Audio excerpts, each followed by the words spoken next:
বাবা মহিদুল, এই যে মাংসের ব্যাগগুলো দেখতেছো, এই ধরো, এই ব্যাগটা তুমি তোমার খালারে দিবে, এই ব্যাগটা তুমি তোমার ফুপুরে দিবে, এই ব্যাগটা তুমি তোমার নানিরে দিবে, আর এই ব্যাগটা তোমার বড় চাচারে দিয়ে এসো, ঠিক আছে?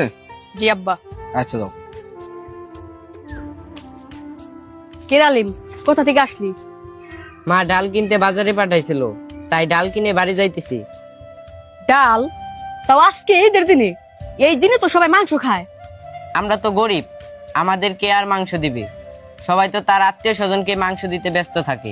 আমাদের তো এই সারা বছরই ডাল ভাত খেয়ে থাকতে হয়। আজকে এই ঈদের দিনও আমাদের ডাল ভাত খেয়ে থাকতে হবে।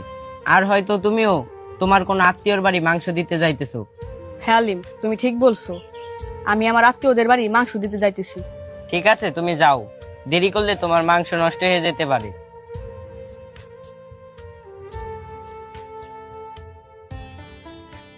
বাবা রাজীব, তোমার মাসুম আঙ্কেল আছে না, যে আমগো এই এলাকায় এইবার সবচেয়ে বড় গরুটা কুরবানি দিল, তার এই ব্যাগটা দিয়ে এসো। ঠিক আছে আব্বা, আমি দিয়ে আসতেছি। আচ্ছা দাও, ঠিক আছে। কিরে বাবা, মাংসের ব্যাগগুলা সবাই দিয়ে আইছো তো? হ্যাঁ আব্বা, সবাই দিয়ে আইছি। কি বাবা, তুমি এমন করতেছো কেন? তোমার কিছু হয়েছে? কিছু বলবো আমারে? আব্বা, রাস্তাতে যাওয়ার সময় আলিমের সাথে দেখা, ওর হাতে দেখলাম ডাউলের ব্যাগ।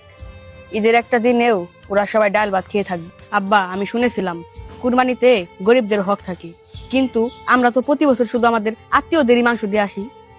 কুরবানি মানে হচ্ছে গরিব ও অসহায় মানুষের মধ্যে মাংস ভাগাভাগি করা। আর আব্বা, কুরবানির মাংস যেন ওই সব লোকই পায় যারা এর প্রকৃত হকদার। বাবা তুই ঠিক কথা বলছস। আমরা ওই সব লোকদেরই মাংস দিয়ে থাকি যারা নিজেরাই কোরবানি দিতে পারে। আর আমরা এই কারণেই দেই যাতে তাদের সাথে সম্পর্ক ভালো থাকে, তারা আমাদের ভুল না বোঝে। কিন্তু তুই আমার চোখ খুলে দিছস। এই নে বাবা, এই মাংসের ব্যাগটা আলিমের বাসায় দিয়ে আয়। ঠিক আছে আব্বা।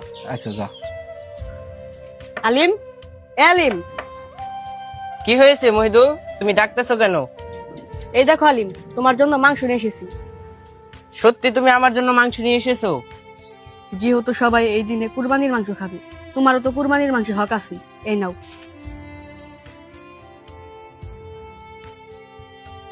মনে রাখবেন, কোরবানির মাংসে গরিব ও অসহায় মানুষের অধিকার রয়েছে। ঈদের আনন্দ তখনই পূর্ণতা পায় যখন সেই আনন্দ সবার ঘরে পৌঁছে যায়। তাই আসুন, এইবারের কোরবানিতে আমরা শুধু নিজেদের মানুষদের নয়, সেই মানুষগুলোর কথাও ভাবি যারা সারা বছর অপেক্ষা করে ঈদের এক টুকরা মাংসের জন্য।